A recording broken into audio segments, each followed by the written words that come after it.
Hello. Now, one thing often leads to another in my thinking, and also being inspired by what others write, particularly on the Cross Stream Life Forum. And I'm not sure I've mentioned this before. I may well have done way back when, but a concept actually probably quite a few folks are going to be familiar with. This is the idea that there is a hierarchy of needs that we each have as human beings, developed by the psychologist Abraham Maslow quite some decades ago now. And the essential idea here, as you may know, is that there are certain basic needs we all have. These are the essentially the physiological needs, like a need for food and water, shelter, and so on. That unless we meet them, we will die. So if we have nothing else, our very first priority will be to address those needs, assuming we're able to. And then there is a bit of a hierarchy beyond that. So other needs then become, or other desires start to become our focus. Once these basics are satisfied, we will start to look for love in our lives, and value our relationships. Possibly if we don't have those things, we would survive, but life would be quite impoverished without them. And then at high levels of this so-called pyramid, there are um, less needs, but more, I guess, the nice to have. Once we've got our basic needs satisfied, we're able to really enable what will let us become fully realized as human beings, what Maslow calls self-actualization or individuation. This idea that we can have peak experiences, we can enjoy, it might be spiritual, it might be artistic, it might be some great stimulus intellectually that really enables us to enjoy something of the fullness of life and recognize our gifts and our potential. So here's one example of the pyramid.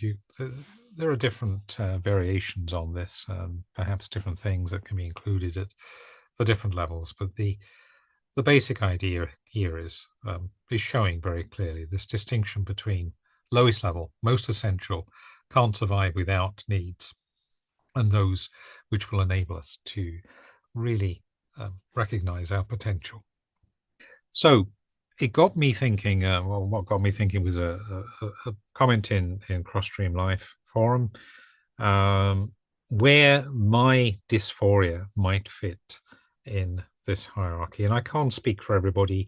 I suspect that folks are going to have different views on this. And it's particularly the case if we're not talking about dysphoria.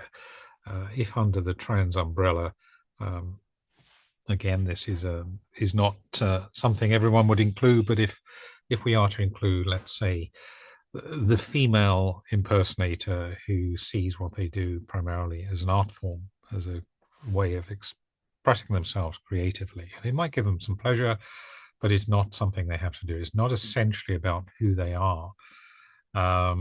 They may well say, well, that's more in the area of higher levels of this pyramid, getting towards the self-actualization level.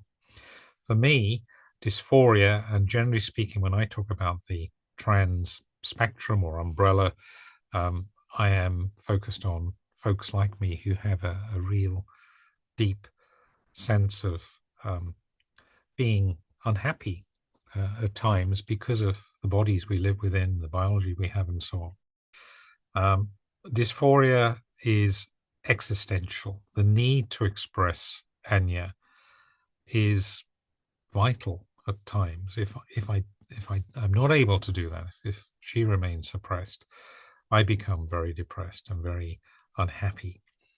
So I think for me, this is going to be pretty low in the pyramid as not exactly a basic need like food and water, possibly not the same quite level as needing love, but not far off it, I would say. were I to go through life without the inability for Anya to have expression, it would be psychologically tough, emotionally tough, spiritually tough. So just a little reflection there. As I say, I think different people are going to have different ideas on this, and to some extent, it's not always necessarily a good thing just to compare. For example, is dysphoria a need to satisfy my dysphoria more important than a need to be loved and so on? Both are needed to a greater or lesser extent. It does bring home, though, if we look at this hierarchy of needs, and if we accept it as being a model for what's important in terms of being human and our survival needs, just how rooted this is, just how near the foundation, near the base it is for those of us who suffer dysphoria. Once again, it's yet another indicator that this isn't about fantasy, it's not about a fad, it's something that is absolutely existential and fundamental